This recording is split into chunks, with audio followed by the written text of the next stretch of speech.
Well, that's a legit question though, because like when I first saw this song, I'm like, dang, they got Idris Elba on here. Like I would not expect that Idris, you know, an actor that I've seen in Taken and all of these other crazy movies to be like the lead vocal on a song like this. Right. So I mean, I was curious too, like how did Idris get involved? Yeah, well, I mean, and I think I assumed that you guys had a personal relationship prior, and that's how you brought him in. Right. So, with that not being the case, what did bringing him on board look like?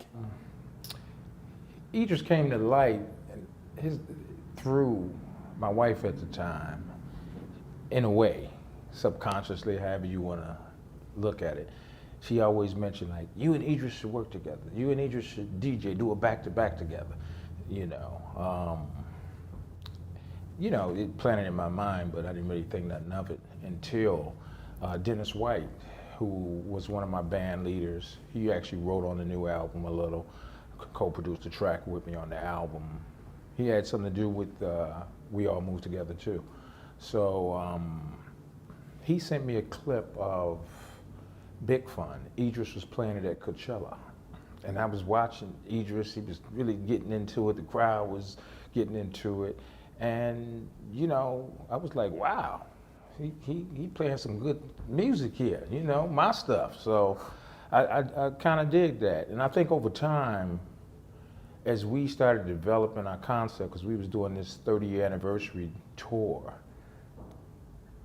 Idris came to light more. And I thought like, I wanted him to do this intro track.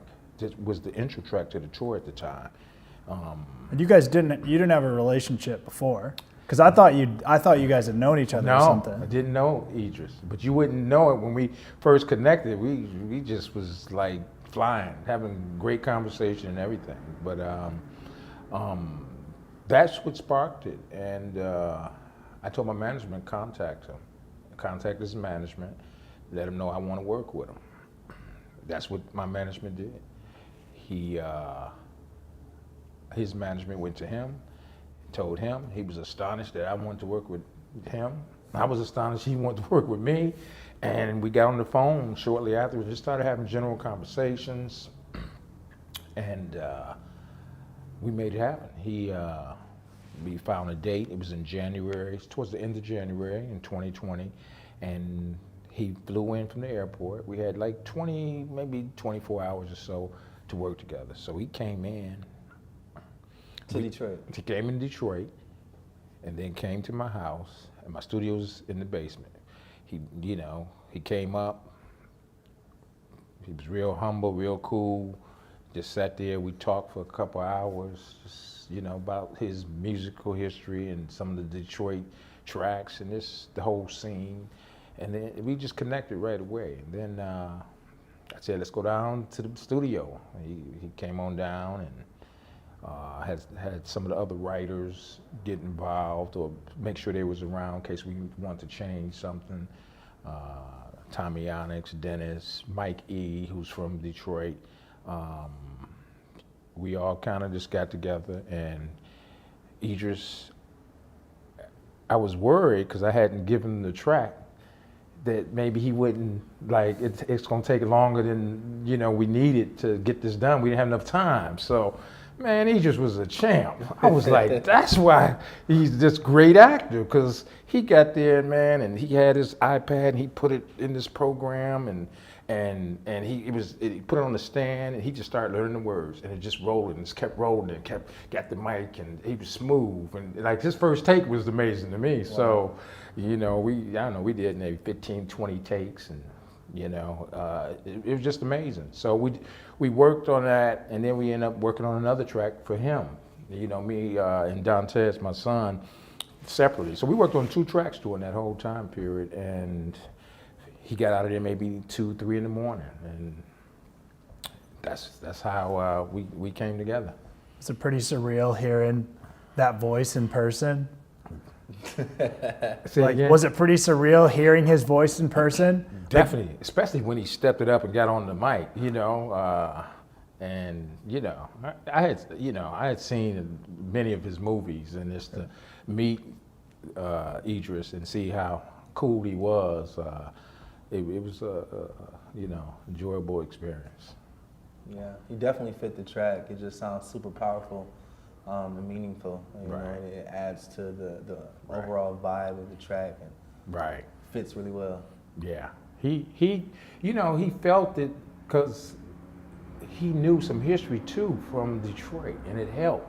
Because originally, I mean, the track was designed originally as a homage to inner city, the scene for accepting the music from Detroit to London playing a big role, to the Ministry of Sound, some of these super clubs that help build Detroit music and also help bring the whole scene together, you know.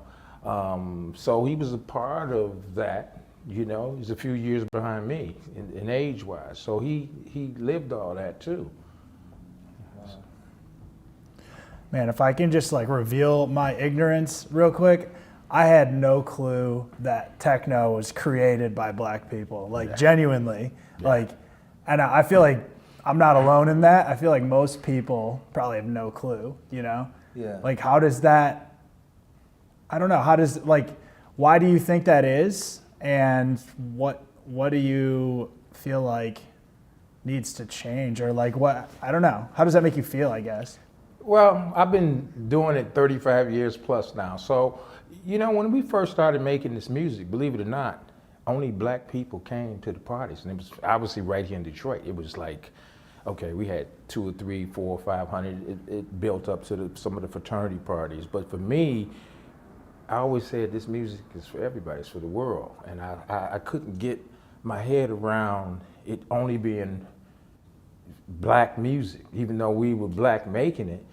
So in time, as it started taking off in Europe and overseas, the white artists who were inspired by us started making this music, and it became even more popular. But the part that I had a problem with is that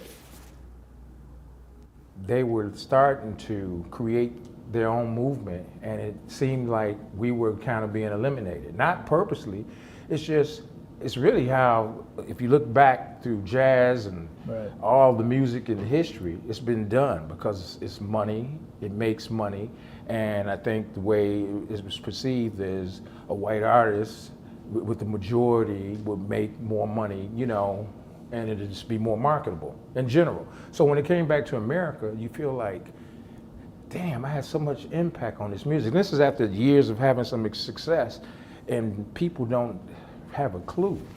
And that part, you know, yeah, it was tough to take that, but you know, we all kept making music and kept doing what we, you know, what we best at, making music and playing these gigs. But sometimes, yeah, it did bother me, just because I felt like it was everybody, and everybody should know, like, also the impact Detroit had on the world. You know, we had a major impact. We had a major impact in this city, doing the festival here in Detroit, bringing an influx of dollars, millions of dollars, doing movement or the Memorial Day weekend. So you know, I just keep trying to educate people and connect. And you know, our race of black people, they don't know at all, because you know, they've been into hip hop, R&B, and it's just amazing how it shifted, and then it got lost like that, you know. But that's what happened. That's just how it is. But I stay optimistic and keep trying to educate people, and you know, and help young artists and young black artists that want to be a part of dance music and what we do in Detroit. Yeah, I feel like that story is like, it's a lot of common things in that story. Like we see the one common theme, we see like Detroit breeds a lot of talented artists and a lot of talented movements. And I feel like worldwide, countrywide, that kind of does not get recognized. But also the common theme of just blacks contributing to the culture in a major way that we do. And sometimes that story not being told. I feel like a big reason why, you know, black people just don't know that black people created techno and it came from a city like Detroit, the blackest city in America, is because that story isn't being told, because, you know, other people or other places attached to that movement. and made it whatever they wanted it to be. And people think that that's the origin of that movement. Right. When really the real history is not being told. We see that happen throughout our country all the time. You know, the real history in our schools is not being told. Right. They're telling whatever history they want to tell. Right. So I think it's important for projects like this, we all move together to come to, you know, Detroit, a majority black city, and tell the true story in the way that it is. And when you hear Idris Elba on that song, you know, say Detroit fueled the movement, those words are just so powerful. Yeah. And it's a reminder of the strength and the beauty that comes from a city like this. Yeah, I agree. As far as my involvement, it started with just I'm one of the directors and co-owners of Eightfold, which is where we are right now.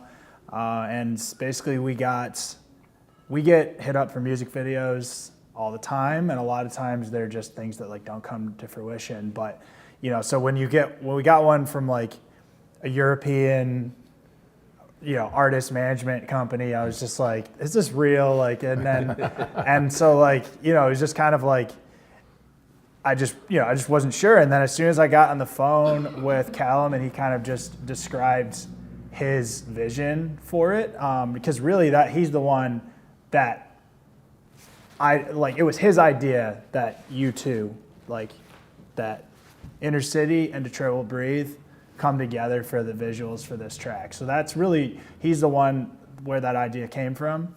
And so, yeah, I think like, I just told him, I was like, hey, this sounds great because he hadn't spoken with Detroit Will Breathe yet. And so I was like, if they're on board, then I'm all in. But I was just like, I don't want to do something like this unless they're fully on board with what we're doing, because it's like the last thing I wanted to do was come across as capitalizing on this movement for the sake of a music video. So then I think it really became real when we got on the phone call, and I thought it was going to be like one person from your guys' organization. We got on like a Zoom call, and like most of your key people were on there. So at that point I was like, all right, I guess, yeah, this is really happening.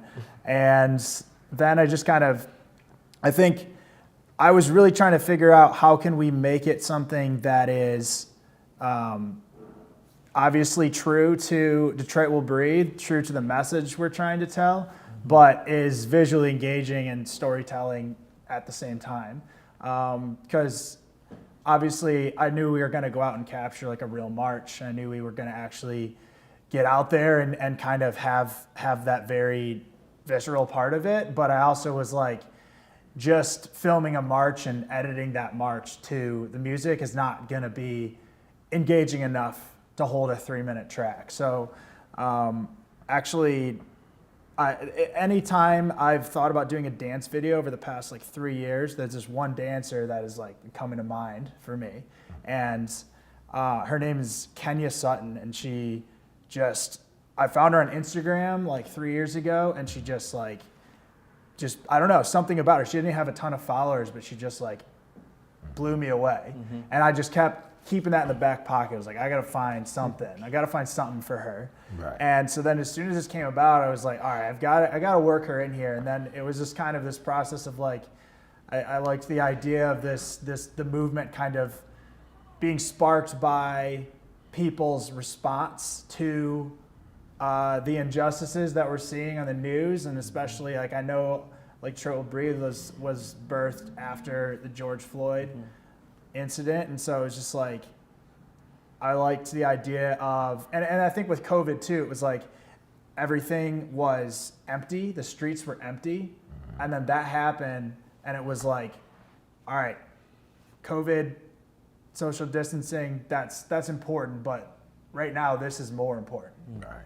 And so it was like, I think that the idea of kind of like it just starting with somebody responding to something like that, and then just going out and just a movement growing and growing and growing. And so that's really, I think, kind of where it came from. And then I think just her being a dancer was, at the end of the day, it's dance music. So to not have dancing in there just felt like a crime. So it was like, I think that was just the line I was trying to ride, was how do we make this as visually engaging as possible, but not lose the narrative, not lose the movement, or come off in any way as, like I said, like capitalizing on what you guys are doing. Really, like, I think at the end of the video, we've got the bullet points with your guys' accomplishments, the call to action. Like I was telling Cal, my goal is to get people to the end of the video, because if I can get them there and emotionally impact them, then that's really where they need to go. So it's like, if I can get people to the end of the video, then I've done my job. So I think that's really what I was just looking to do. Right. Yeah, I think the process really came along naturally. Everybody had like the best interest of the project, to tell the correct story, and really, for one, the song is paying homage to Detroit, and like I said, the greatness that's birthed out of a city like this. We talk about the spirit of Detroit alive in this movement, and just having determination and grit and strength, and not being backed down, not being knelt down by all of the powers that oppress people on a daily basis. So to come together with Kevin and the inner city team, and come together with Kurt and Eightfold, and all have this collective vision to tell the right story about power and unity, and everybody coming in together for a common goal of liberation and freedom, I think it just made the process just so seamless. We didn't want to capitalize off of the movement. We wanted to use this project and this song to catapult the movement globally and tell the story of Detroit, of the strength that's been birthed from a movement like this. So I think that was my favorite part, just being able to really tell the true story. And I think we successfully did that in the music video, just by coming together and putting together a storyline that makes sense. It all makes sense, us all coming together, in response to the atrocities that Black lives face on a daily basis, that sometimes manifest into public lynchings like George Floyd and Breonna Taylor, because that's what brought me onto the streets. I've never been super politically active, or I've never been an organizer or one to march or do anything like that, but something just called me out into the streets. When George Floyd was begging for his mom on the street, something called me out into the streets. And when I got up there, I saw a bunch of other people were called out to the streets. And it was like, well, what do we all do with this collective energy, all this pain that we have? We only got one option. We got to all move together and figure out how to, bring freedom out of this mass action. And here we are, 200 days later, still doing the same thing. So, and I really always say is people's own abilities coming together to make this well-oiled machine of justice that we've been able to create in Detroit. So there's people coming together, drumming, dancing, using music. I've been an artist all my life. I was able to create chants and, add to the movement in that way. You got people documenting the movement and taking pictures and videography. And that's how Column, from Inner City Management, was able to see what happened. He saw Adam's pictures, and it moved him in a way to say that we need to document this for this project in order to, one, show what's going on in Detroit, this mass movement that's literally breaking barriers that have been broken before in the city, and also bring a lot of support to the movement for Black lives globally. And I think with a project like this, telling this story in a creative, visual way that we've been able to do, I think we hit that right in the nail. So I'm really grateful to be a part of this, Kevin, and the rest of Inner City, and Kurt, and I'm grateful that our movement is able to put on a larger scale and a global scale and a global pedestal the movement for Black lives across this country. Because really what's happening in Detroit, I say all the time, it's the same thing that's happening across the country. You got police brutality happening not only in Detroit, but Minneapolis and Louisville. You got, housing crises and Black people being displaced, and gentrification, water crises, and communities being not funded, and police being overfunded. All of these things that's happening in Detroit is the same thing that's happening across the country. So I'm glad that this movement is strong enough in Detroit to fight against that, and we were able to come together and make a project that can display that strength. Hey, this is Kevin Saunderson from Inner City. Check out our premiere, We All Move Together, featuring Idris Elba.